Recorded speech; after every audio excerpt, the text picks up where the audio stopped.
घटिया संगठन का नाम रख लेते हैं। आप जानते हैं बजरंगबली के बारे में कि आप मुसलमानों की 100 लड़कियों का अपहरण कर लेंगे।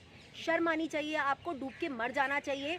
बजरंग दल मत रखिए, आप अपने बलात्कारी दल रखिए अपने संगठन का नाम। बजरंग दल वाले कहाँ से पैदा हुए हैं, कौन है? मुसलमान एक इंसान है, जिस तरह से हिंदू इंसान है, सिख इंसान है, क्रिश्चियन इंसान है। उनका धर्म उनकी पर्सनालिटी नहीं बनाता, उनका धर्म उनकी इंसानियत तय नहीं करता।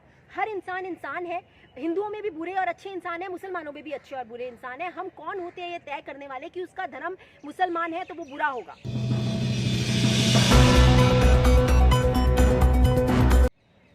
पल पल न्यूज़ से मैं हूं आपके साथ नदीम अकरम। क्योंकि नफ़रतों का बाज़ार गरम है और नफ़रतों के इस बाज़ार गरम में कुछ नफ़रती चिंटू बरसाती मेंढक की तरह बाहर निकल आए हैं और समाज में पूरी तरीके से गंदगी मचाने पर उतारू हो चुके हैं। पर अफसोस होता है कि उत्तर प्रदेश सरकार इन्हीं को बढ़ावा दे रही है और इन लोगों की ज़ुबान इतनी लंबी हो चुकी है कि वो रुकने का नाम नहीं ले रही है। जी हाँ, मैं बात कर रहा हूँ कानपुर के शालिनी यादव की।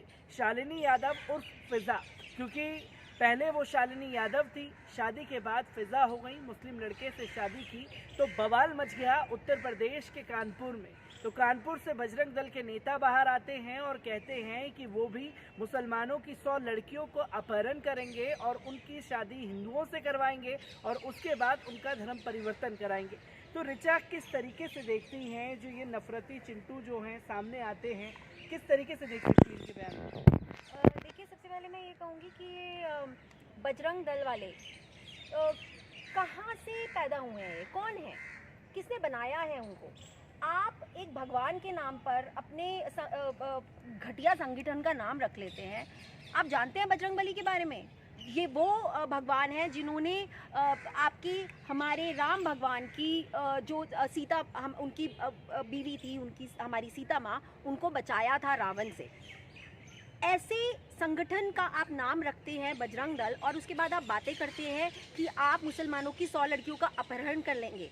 शर्म आनी चाहिए आपको, डूब के मर जाना चाहिए।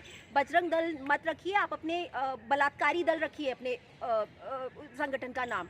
और आप होते कौन है ये डिसाइड करने वाले कि कोई लड़की किससे शादी करती है और किससे नहीं करती है? उस लड़की की मर्जी। एक नाबालिग लड़की नहीं है, वो एक बालिग लड़की है। उसका पूरा राइट है कि वो चूज़ कर सके कि उसको किससे शादी करनी है, किससे नहीं। वो चाहे हिंदू से शादी करे, चाहे मुसलमान से, चाहे सिख से या ईसाई से, या बाहर जाके किसी और कंट्री के किसी इंसान से शादी करे। आप लोग कौन होते हो ये डिसाइड करने वाले? दरअसल आपको प्रॉब्लम ये नहीं है कि कौन किससे शादी कर रहा है। प्रॉब्लम सारी की सारी, यहाँ पर मैं फिर से वही बात बोलूँगी, प्रॉब्लम है सारी की सारी मुसलमानों से। क्योंकि ये देश बढ़ चुका है। इस देश में एक ही बात होती रहती है, चारों तरफ हर वक्त एक ही बात चलती है मुसलमानों के खिलाफ। हर बात में आप मुसलमानों को लेकर आ जाते हैं, हर बात में आपको मुसलमानों को टारगेट करना है। आपके पास और कोई काम ही नहीं रह गया है। मुझे समझ में नहीं आता ये ऐसे संगठन को अप्रूव कौन करता है। यही वो संगठन है जो वैलेंटाइंस डे पर जब लड़के लड़कियां कभी बैठे होते हैं कहीं भी, तो उनको मारते हैं, पीटते हैं, उनको गालियां निकालते हैं, जबरन शादी करा देते हैं। और उसके बावजूद ना सरकार कुछ करती है, ना पुलिस कुछ करती है, ना ही न्याय प्रणाली कुछ करती है। किस तरह के माहौल में जी रहे हैं हम? क्योंकि रिचे ये लगातार देखने को मिला है कि ऐसे केसेस में जब भी बजरंग दल का इन्वॉल्वेशन हो जाता है तो वो पुलिस प्रशासन पर दबाव बनाते हैं। पर बात कानपुर की हो रही, ये वही कानपुर है जहां पर एक बड़े अपराधी को ठोक दिया जाता है, ठोको नीति के तहत एनकाउंटर कर दिया जाता है। पर ऐसे जो लोग सामने आते हैं, कल को यही लोग विकास दुबे बनते हैं, पर इनके बयान के बाद इनके ऊपर कोई कार्रवाई नहीं की गई है। देखिए, सबसे पहले तो मैं ये कहूँगी कि बात हो रही है उत्तर प्रदेश की। उत्तर प्रदेश एक ऐसी जगह बन गई है जहाँ पर हमारी जो देश की आत्मा है, जो हमारे देश का एक जिसको मैं बोलती हूँ सोल, धर्मनिरपेक्षता, सेक्युलरिज्म, उसका तो कहीं पालन होता ही नहीं है। उत्तर प्रदेश में सिर्फ और सिर्फ नफरतें पलती हैं क्योंकि वहाँ के जो चीफ मिनिस्टर हैं योगी आदित्यनाथ, वो सत्ता में शायद आए इसीलिए हैं क्योंकि उनको यहाँ पर हिंदुओं को बढ़ावा देना है, चाहे वो गुंडे हों, चाहे वो मवाली हों, चाहे वो मर्डरर्स हों, चाहे वो सड़कों पे किसी का भी खून कर दें। वो उनको बढ़ावा देंगे जब तक वो हिंदू धर्म की रक्षा का नाम लेते रहेंगे, जय श्री राम के नारे लगाते रहेंगे, वो उन्हीं का संरक्षण करेंगे।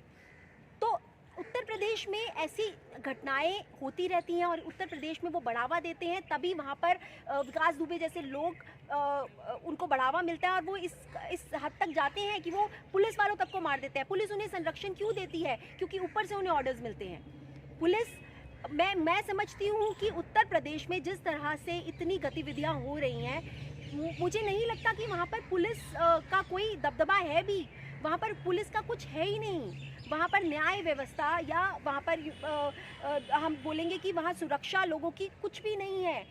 हम जैसे लोग उत्तर प्रदेश में जाते हुए भी डरते हैं, क्योंकि हमें नहीं मालूम कि वहाँ क्या हो जाएगा, क्योंकि इस वक्त उत्तर प्रदेश जिसके हाथ में है वो खुद एक गुंडा है।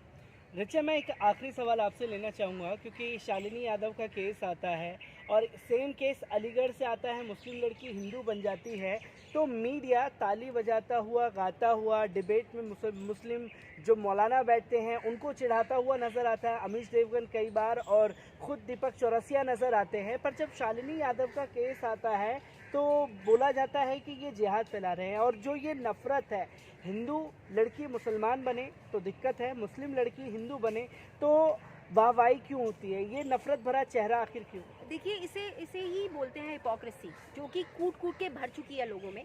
और मैं ना बहुत लोगों से सुनती थी ये बात कि वो क्रिश्चियंस के बारे में ऐसे बोलते थे कि जो क्रिश्चियन लोग हैं वो कन्वर्ट कर देते हैं लोगों को, वो लोगों को जो हिंदू हैं या जो मुस्लिम हैं उनको कन्वर्ट कर देते हैं। लेकिन आप हिंदू धर्म के साथ क्या कर रहे हैं? आप यही तो कर रहे हैं। अगर कोई मुसलमान लड़की हिंदू लड़के से शादी करती है तो आप खुश हो जाते हैं, क्योंकि आपको कहीं ना कहीं लगता है ओह हिंदुओं में एक और ऐड हो गया मुसलमान, और अब हम और आप इतने गिरे हुई हरकत करते हैं कि आप मौलानाओं को उस चीज़ के लिए चिढ़ाते हैं। वो एक शादी हुई है, वो एक बंधन बंधा है, वो एक पवित्र बंधन बंधा है। आप उसके ऊपर भी आप राजनीति खेल रहे हैं, उस पर भी आप गंदगी मचा रहे हैं। एक लड़की की मर्जी है, वो जिस मर्जी से शादी करे, आप उसको एक अच्छी नज़र से देखिए। मैं कहती हूँ अगर चाहे एक हिंदू लड़की चाहे मुसलमान से शादी करे या मुसलमान लड़की हिंदू से शादी करे, हमें इसी में इसको देख के हमें ये कहना चाहिए कि हमारा देश महान है। हमारे यहाँ इसी को तो बोलते हैं यूनिटी इन डाइवर्सिटी। इसी से हम शायद यही हमारे देश की आत्मा है, ये प्यार मोहब्बत ही तो है जो कुछ भी है। तो आपको तो इसको हर तरह से बढ़ावा देना चाहिए। न्यूज़ चैनल्स को दोनों रिपोर्ट दिखानी चाहिए, चाहे वो हिंदू लड़की मुसलमान से शादी करे या मुसलमान लड़के हिंदू से शादी करे। हमारे देश में क्यों इतनी ज़्यादा नफरत बढ़ चुकी है कि आज मुसलमानों को सिर्फ और सिर्फ इसी नज़र से देखा जाता है कि जैसे वो आपके देश में जिहादी या आतंकवादी ही हैं। मुसलमान एक इंसान है, जिस तरह से हिंदू इंसान है, सिख इंसान है, क्रिश्चियन इंसान है। उनका धर्म उनकी पर्सनालिटी नहीं बनाता, उनका धर्म उनकी इंसानियत तय नहीं करता। हर इंसान है। हिंदुओं में भी बुरे और अच्छे इंसान हैं, मुसलमानों में भी अच्छे और बुरे इंसान हैं। हम कौन होते हैं ये तय करने वाले कि उसका धर्म मुसलमान है तो वो बुरा होगा?